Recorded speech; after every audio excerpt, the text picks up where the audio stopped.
Hey, it's Dan. Welcome back to iAllegedly Live, and I've got Scott Walters, Realtor, here.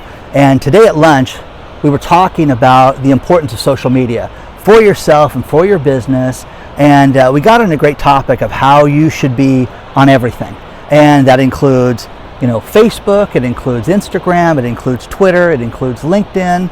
What are your feelings about all this, Scott? Well, you hit the nail on the head, Dan. It's so important to be on every available free platform that you can create an account, so you have a digital footprint, right? Even if it's really active or not. Like, I'm really active on some platforms and not very active on others, but I'm on them all. So I think it's just so important to have a digital footprint. You don't have to look your best. You don't have to be perfect. So many people want to be perfect that they never post. They get paralysis by analysis, right? So my advice is just make sure you create accounts everywhere you can, whether you're selling a book, art, a channel, real estate, a service, anything. You can be anything you want on the internet. One thing that I love about Facebook is that people, they said, how can I advertise my business? How can I get ahead? Well, Facebook, you can have a Facebook page for your business. That's one thing. But you can start a group, and the groups are free. And you can have a private group, or you can have a public group. But think about this. In your city, in your town, you could have your own Facebook group, own that group, and be this, Modesto small business group, and you own the group. Guys, you can have the moderator. You know what I used to do on Facebook? On Facebook, if you have a PayPal account, which most of us do, on Facebook, you could have a store. You could have up to 4 items free. That you could have a shopping cart. You don't even need a website, and you link it to your PayPal. Let's say you want to sell a book, a coffee mug, a free postcard. Yeah, anything. Well, something that a physical product. I used to sell stuff on Facebook. I had a shopping cart there with products back when I had a merchandising company. That's awesome. So you can do so much even on Facebook. The power of Instagram is huge because, and again, it takes time to build an audience, which that's where people get discouraged. They want to see instant results. They want to see 200,000 subscribers, and it doesn't happen overnight.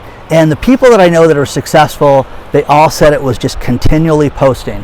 And everybody I know that was successful on any platform, whether it's TikTok, which again is a great platform. If you have a business, if you are selling any merchandise, you should be showing that on TikTok. I have a niece that is a fashion designer and made hundreds of TikTok videos, and finally got picked up by Vogue and had an article written about her last month. So it's amazing. One warning though, I made this mistake back in the day with my Facebook page. I get inboxed on my social media constantly from people trying to sell me likes. Never pay, in my opinion, don't pay to have your likes increased. I did this with the Facebook page I had. I had like 5,000. I paid for 5,000 followers. I was at maybe 500. Now I look big. I have 5,000. But my engagement was, I pulled my own covers because they were bots. They were fake follows. And then when I only have 2 likes on a post with 5,000 followers, it's clearly fake. It's clearly fake. So be very, very careful about trying to boost your account artificially with bots. You have to let it grow organically. And this is a perfect opportunity for us to do that, make mistakes because we don't have a big audience yet. By the time you have a big audience, you're now going to be ready for that big audience because you've practiced. Don't pay for anybody to do this. Do it on your own, and regardless of how big or how small you are. But again, if you are making YouTube videos, you can link everything back to your YouTube video. If you are, making TikToks, if you're selling merchandise, whatever you're doing, you can use this as a platform to move yourself ahead. I have almost 23,000 connections on LinkedIn, and it's been a great place to promote my conferences and my events and things like that, and you need to have that. You need to get in those professional networks, and plus LinkedIn groups is a great way to network with people and meet with people in your industry.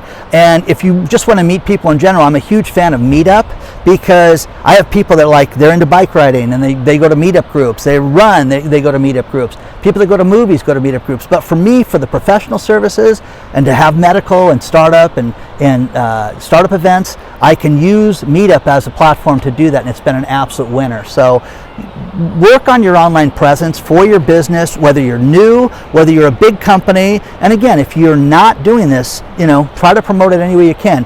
Realtors do it, social media people do it, the conference company does it. No, they should. If they're not, Yeah. I mean, if you're not on, if you need to have a digital footprint, you can cross promote. So anything else, like you were saying, you want to cross promote it with your other, channels or pages or accounts. It's a great opportunity to do that. And then what I always like to do is see what's trending, follow those trends, but try to innovate by being yourself as you hit the trend, the trends of the day, and you will be a social media master, I guarantee it. Yeah, exactly. So, the iAllegedly Live is the secondary channel for iAllegedly. We're going to have a lot more interviews on here. Please share your comments. Please reach out. You've got all the email contacts below. Don't forget to like. Don't forget to follow the channel. And I will see you guys very soon. Thank you, Scott. I really appreciate that.